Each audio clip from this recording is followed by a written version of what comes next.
When was the last time any one of you hugged a tree?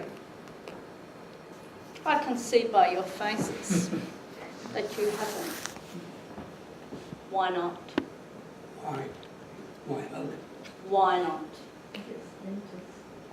According to some people, I am a filthy, stinking, dirty tree hugger.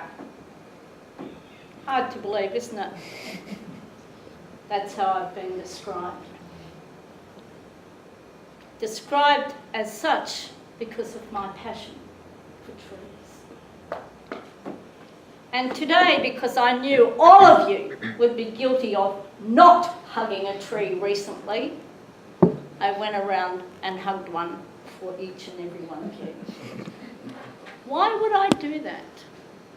Why would I hug a tree? It's a bit bizarre, I know. It's my way of expressing gratitude. Is there anything on this planet that can surpass a tree? I think not. When Joyce Kilmer said, there is nothing, not even a poem, as lovely as a tree, she was correct.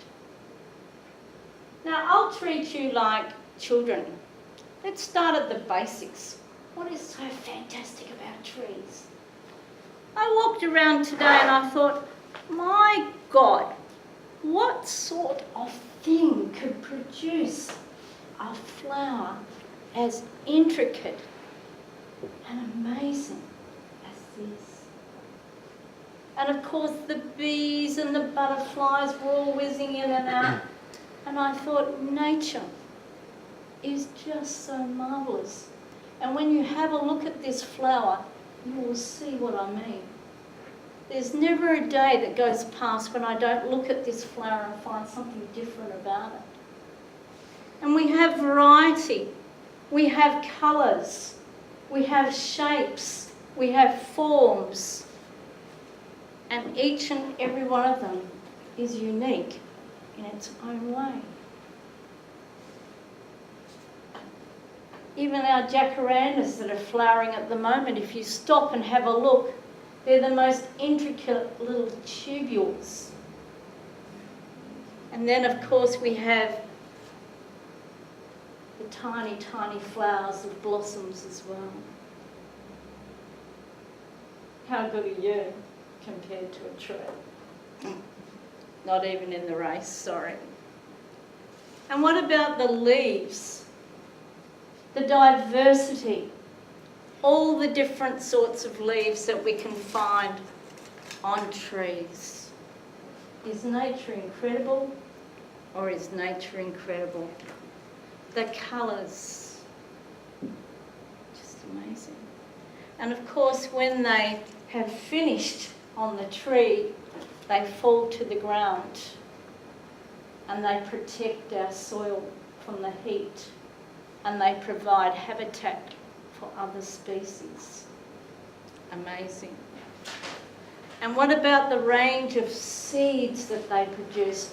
Look at this, a jacaranda pod. How amazing is that? We have something like a callistemon.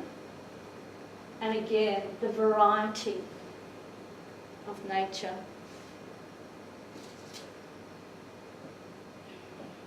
Amazing, the variety.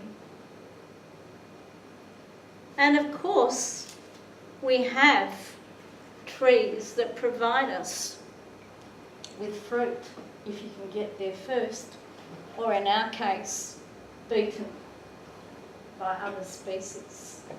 You've got all the different foods for humans, and of course, all the different foods for non-humans as well. Is there anything more fantastic than a tree? I don't think so. So why is everybody bent on chopping them down? It doesn't make sense. I can't believe it. Every day I hear